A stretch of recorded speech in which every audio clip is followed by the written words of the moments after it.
our chat. Tell us a little bit about your business and where you're from. Hi, Dana. Thank you so much for having me. My name is Laura. I come from Italy and I work in Italy as a sleep consultant. I have got my certification almost a couple of years ago, and I have been working with almost 100 families already. I can't wait to hit the number.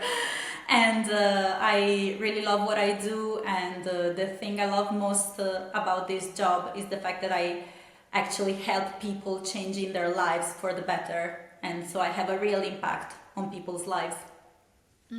That's for me the best part too. I love to do work that feels purposeful and meaningful, and giving people a good night of sleep makes a difference in so many areas of their life. That it just really is satisfying and rewarding too. Yeah, Yeah. absolutely, absolutely.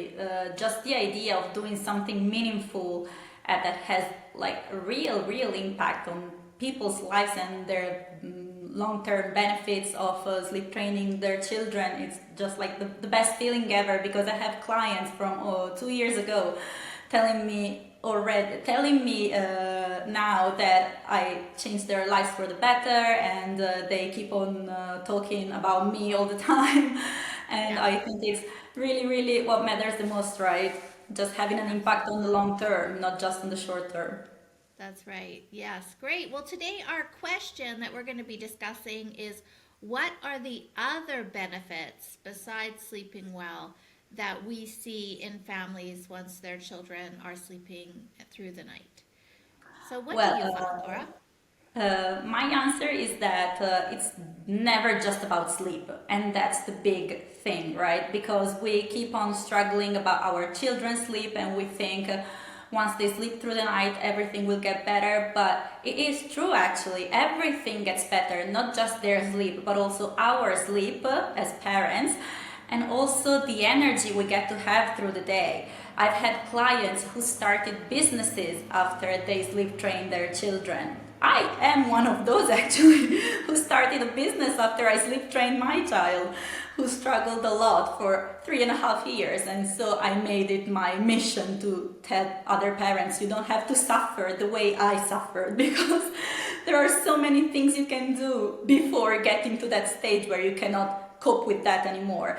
And I've had families and mothers especially telling me, I found out I actually enjoy being a mom, and I actually kind of like my child after I sleep train him, because in the first few months, life is really difficult with a newborn. You've had three, just like me, and so you're kind of struggling with everything, and sleep is one of the things you struggle the most.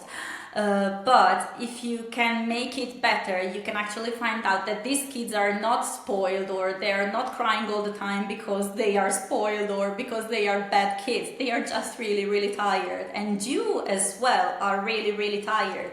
And so this relationship is not working because we don't have the best base to work on. Right.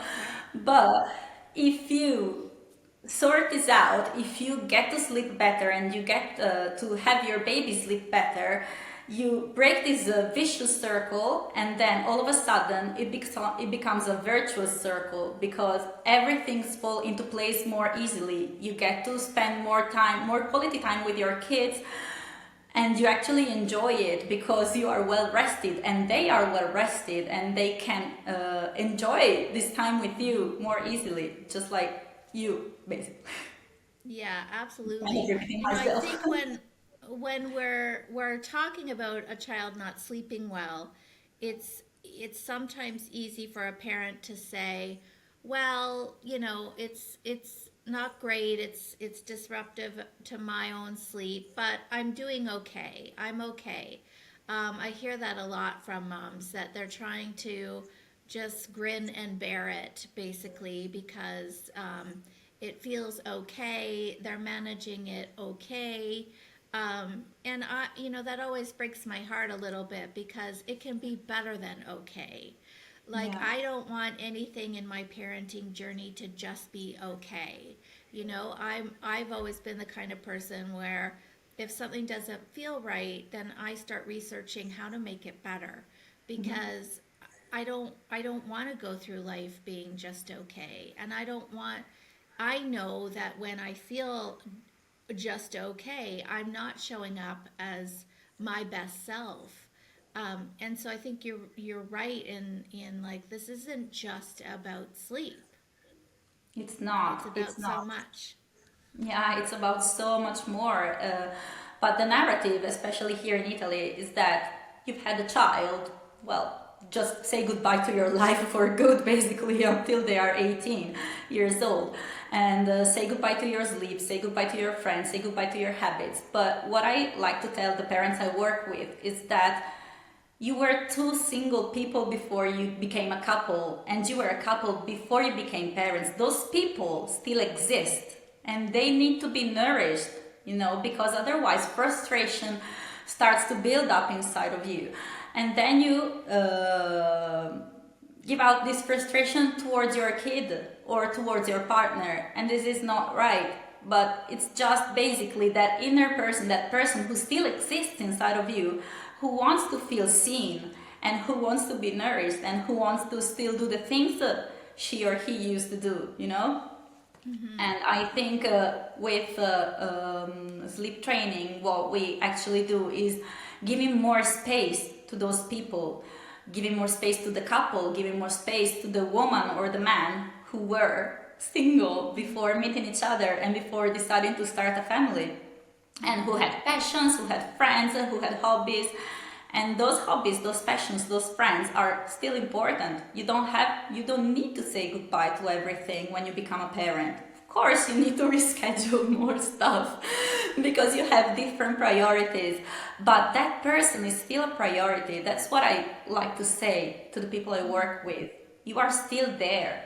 You still want to be seen, and the only person who can do it first is you, right? It's so true. I And love it's not that. I love selfish. that perspective. Yeah, Yeah. I love that because I agree. And I think, when we start to put everybody's needs before our own, especially as women, we do it often. Then we suffer because we're not meeting our needs, Yeah. and it's very hard again to be your best self, to show up in a way that is patient and understanding and loving. When you're not meeting your needs, you can't help but feel a bit frustrated, a bit depleted, a bit, maybe even mild resentment Yeah. is bubbling under the surface, because we're human beings and we have needs. And when those aren't being met, somebody or something is definitely suffering. And it doesn't have to be that way, as we know that just having, the fundamental need of quality sleep transforms all areas of our lives. Like, you're right, it gives us more space. And so, what have you seen are some of the, maybe the fun things or the nourishing things that parents bring back to their life once their baby is sleeping well? Well, first of all, they have free nights to themselves. They have those 2, 3 hours a day to themselves, and they can do whatever they want. And sometimes it's not much. What I like to do during our consultation is tell them, take a piece of paper, blank, and write down what you're going to do in a couple of weeks' time when your baby's sleep will not be a problem anymore. And maybe it's a small goal, like let's stay on the sofa holding hands and watching a Netflix show. It doesn't need to be much, but it needs to be something that you haven't done for so long that you kind of miss it, even if it's trivial or stupid, just like basically, or I don't know, having dinner, looking at yourselves and being able to talk about something that it's not your child interrupting you because you have to tend to their needs.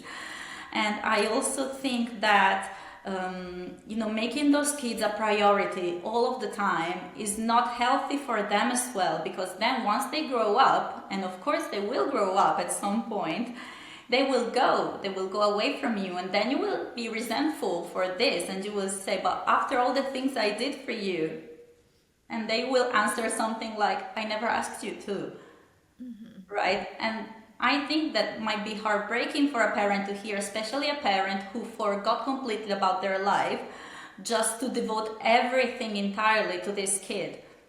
So that's why I think this is important. That's why I think it's important to remember that we are human beings and we are people who needs to be seen and who needs to be nourished, apart from being a parent, because we were not born parents.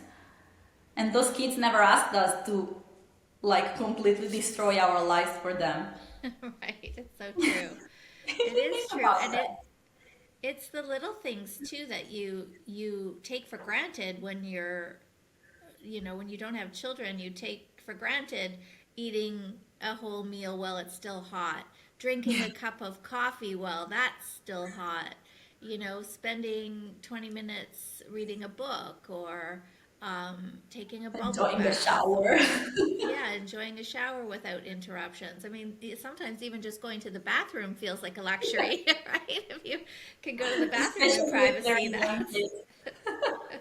that's a win for sure. So yeah, it's just giving people a little bit of breathing room so that they can start attending to those things even through the day. Yeah. Taking care of a baby around the clock is a very big job, a very exhausting job.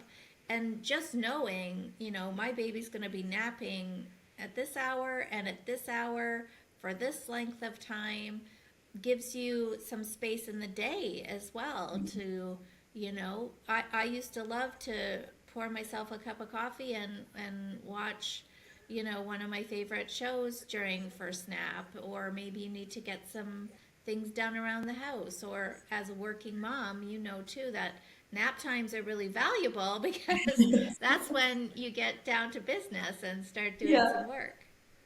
Exactly, exactly. That's what I like to tell those people as well, because it's not, as you said, just getting them to bed early at night. It's just even during the day. I have parents working from home who are struggling because they have those kids and they never know when they're gonna nap. They never know how to deal with a wake window. They just kind of go through with it in some ways. They just like to get through the day and get alive at the end of the day, basically. But Yeah. they are knackered and they get nothing done, and the kid is knackered and is crying a lot because they are so exhausted, and they are crying so much. I don't know what else to do. I think I'm doing everything I can, and of course they are. But when I tell them, you know why your kid is crying? Because he's very tired. He wants to sleep, but he won't sleep. Just try this way.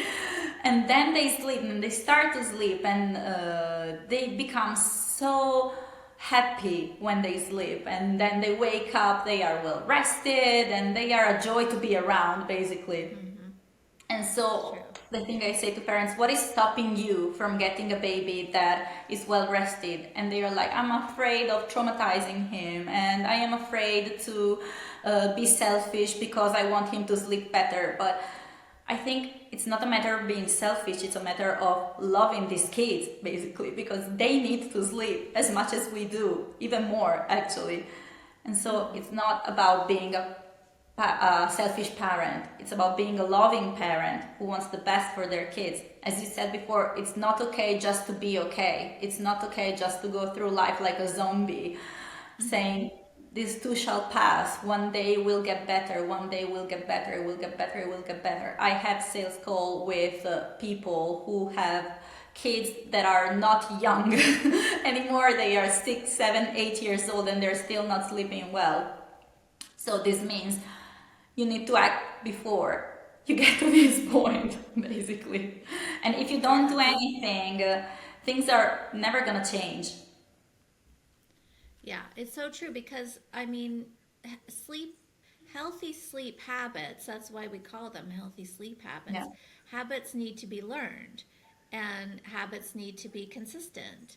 And if a child's not sleeping well, one day they're not just going to magically fall into good sleep habits. They need to be shown the way, they need to be taught what are good sleep habits, how do we have good sleep hygiene, how do we honor sleep as the important piece of our life that it is. And I love the point that you made too about this somehow being a selfish endeavor. You know, I hear that I've heard that for the last 20 years. You know, people saying, "I feel bad," or "I feel like this is selfish because I want to sleep." But as we've discussed, it's not that simple. It's not just about you wanting to sleep. Yeah. You know, it's about the health and happiness of your child. It's about, you know, being more focused and present with your kids because you're rested. It's about showing up in your business as the person you're meant to be because you're rested. It's taking care of your physical health because you have the energy to get out the door and go for a That's walk right. or get to the gym.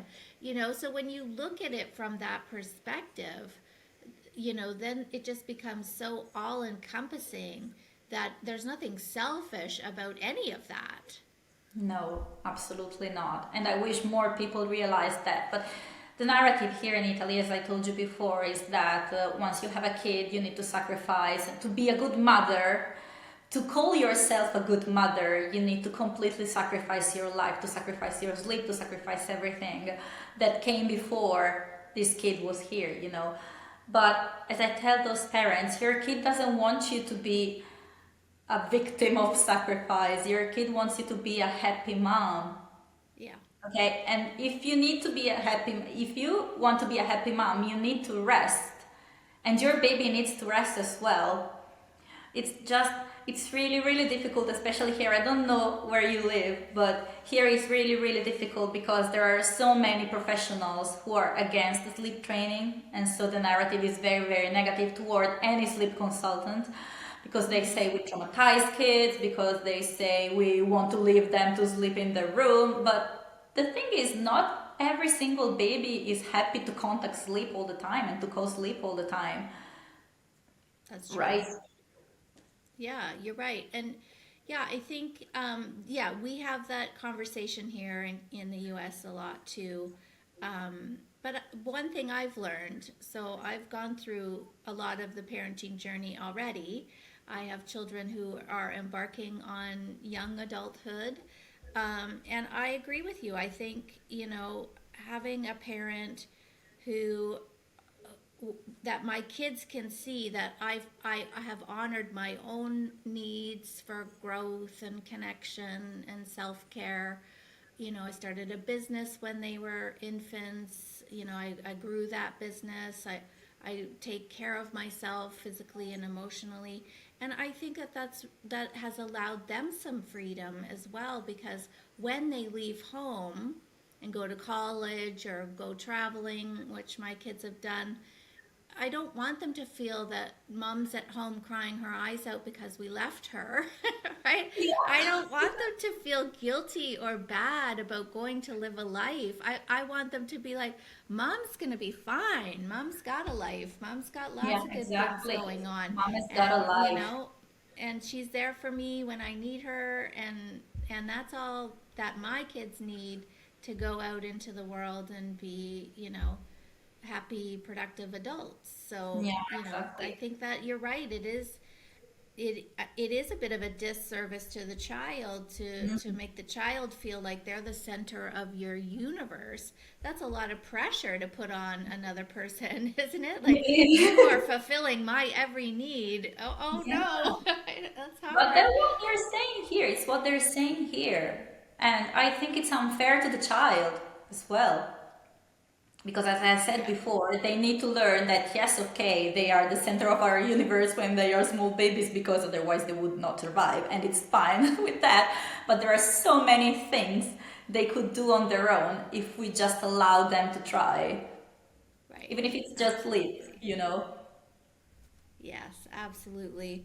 Well, Laura, I really appreciate you taking the time to teach us a little bit about all of the extra benefits that go well beyond just a good night of sleep for the parents that you've worked with. And if do you work mainly with people in Italy or do you work with people all over? I work with people all over the world. Since I speak English, I've been working with people from North Europe, from America, from the south of Europe, from many, many places. So if you need to, I'm right here.